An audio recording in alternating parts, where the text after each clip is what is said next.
Hello folks, and welcome to this, the November 8th edition of Decision 2016 Digest. I'm your host, Scott Jones. This is where we tell you about all the political headlines and election headlines for 2016 in 15 minutes or less. A little bit of an abbreviated version this week. It was all about Ben Carson. I have a graphic here. I did not pee my pants in grade school.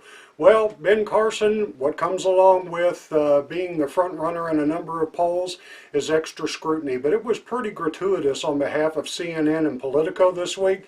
CNN went back and interviewed 8 alleged classmates of Dr. Ben Carson to verify his story from his biography, Gifted Hands, that he actually stabbed a close friend and hit his belt buckle and saved his life, and that's what turned him around, and the whole story goes that way. What's interesting is CNN didn't interview anybody who went to the actual elementary or the junior high that Ben Carson went to, but he claimed it was a vendetta. CNN was pretty sloppy in the reporting and trying to verify the story.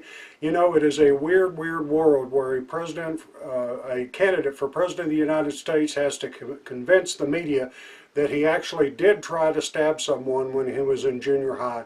And then Politico piled on with a misleading headline that somehow Ben Carson had retracted his story that he was offered a full scholarship at West Point when he was a 17-year-old cadet in the ROTC in Detroit.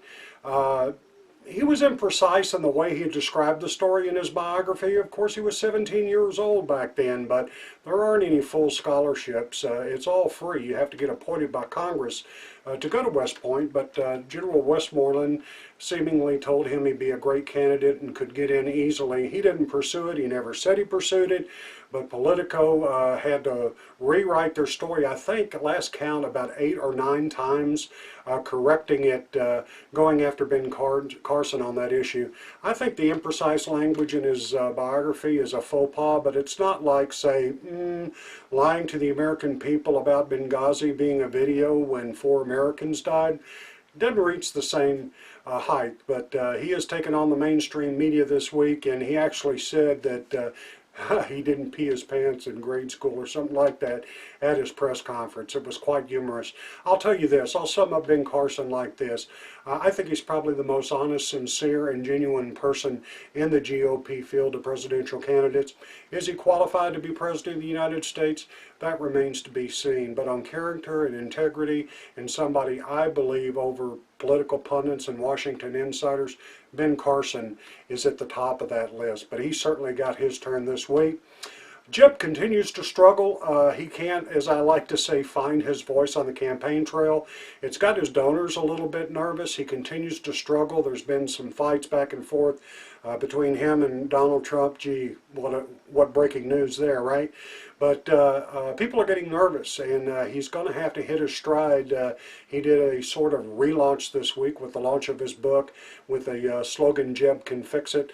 Don't know if it's getting any traction, but it'll be interesting to see in this coming week's debate how he does. I think he hurt himself attacking Marco Rubio in the last debate. It just it wasn't good.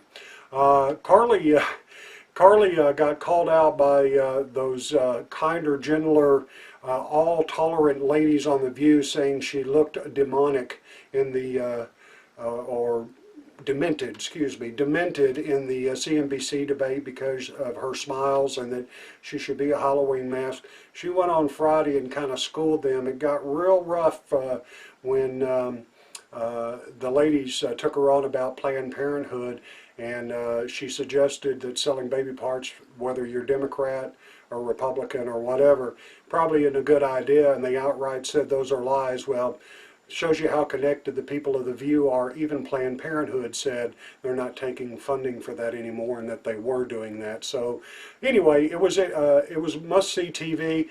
I forced myself last night to watch about half to 3/4 of Saturday Night Live with Donald Trump last night. My short take is I didn't think it was very funny, except for a couple of little cheap shot spots. I think it showed him to be a good sport. He didn't hurt himself. Might have helped himself with millennials a little bit. I found the entire episode odd, and I've been an SNL fan over the years on and off with some great talent coming out of that show. Last night's episode with Trump I thought was awkward and unentertaining. On the Democrat side, Hillary grinds on, and I have Bernie question mark there. FBI probe and her exposure in that continues to grow. Another 3,000 or 4,000 emails were released last week. Come to find out, about 200 to 300 of them, as I understand it, qualify as classified or sensitive information. The big headline from last week on this is they finally found the non-disclosure that Hillary Clinton signed when she took the office of Secretary of State under President Obama, wherein she agrees to criminal exposure if she mishandles sensitive data. And I think that's clear. Reports have it that FBI Director James Comey is looking at this personally and monitoring it. If he's a man of integrity, it'll go forward under a normal course of business. If it were you and I, we'd already be charged and on trial. So it's awful. Meanwhile, on the campaign, she continues to pander and pander more. She swapped her position on the Keystone XL pipeline to curry favor with the environmentalist group. But because of this flipping and flopping and just she's so transparent in her pandering, her trust numbers continue to suffer greatly. Like 3 out of 5 Americans believe she's untrustworthy or is a liar. It's just, if you're any candidate, I don't care what party, that's just not a great position to be in. Bernie shifts his tone a little bit. You know, he's pretty conciliatory in the last debate hosted by CNN. Well, the only debate so far for the Democrats. And he kind of went on the attack with Hillary this week and really questioned her on the whole Benghazi email thing. So that was kind of a shift from last week or the week before when he was in the Democratic debate with her. In other news, on the Russian airliner, it looks like it was a terrorist act. Voice data recorders and the experts are linking information that an explosion or loud noise is heard right before the plane goes down. They're suspecting it's a terrorist bomb. ISIS has claimed responsibility if that turns out to be true. Does that not bother you and kind of give you pause that ISIS may be a real clear threat to the homeland? This was done, according to ISIS, because Russia intervened and started attacking folks in Syria. And just like that, they've got a bomb on a civilian passenger plane where 224 people lost their life. Obama, in the most political move so far of his administration on policy, rejected the Keystone Pipeline after 7 years of study and 5 studies saying it was environmentally safe and beneficial to the United States. He goes against public opinion and says they've recommended against it, and he has rejected it because the, quote, State Department said it wasn't in the national economic interest or strategic interest. I call bullshit on that. Get a Republican president in. If the Canadians still want to do it, I bet you it gets done. It creates jobs and contributes to our energy independence. But he wants to go to Paris and flit around and talk about what great things he's done on global warming, because God knows that's at the top of my list right now with the employment situation and world threats upon us. Be sure and tune in Tuesday night. Fox Business Network, Neil Cavuto and Maria Bartiromo are going to host the next GOP debate. It's been cut to 8 folks on stage. The undercard debate is at 7 p.m. Eastern time, which will have Chris Christie and Huckabee that got bumped down to the undercard, along with Rick Santorum and Lindsey Graham. That's at 7 p.m. Eastern. And then at 8 p.m. Eastern, the remaining 8, the main stage candidates, will be on there with Neil and Maria. Stay informed. It's a great way to learn about the candidates, so be sure and tune in on the Fox Business Network. On my radio show tomorrow, I'm having movie producer and author Rich Botkin back. He just released the movie Ride the Thunder about the Vietnam and trying to correct the record on the Vietnam War.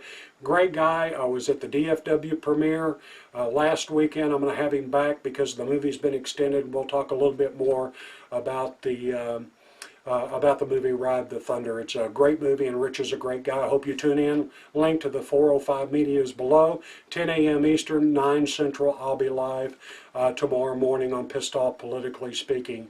That's about it. I hope you'll look down in the description. I've got a special deal for my viewers with Audible.com. If you like to listen to books instead of reading them, use the link below. You'll get a 1-month free trial and your first download free just by using the link below. Please give this video a thumbs up or subscribe to the channel. It lets me know you appreciate what we're doing here. We work hard to bring you the very best of news and the latest headlines every weekend. And just give us a thumbs up or subscribe to let us know you appreciate the effort. That's it for this week. Stay connected. Stay informed. Be sure to watch the debate on Tuesday night. Until next week.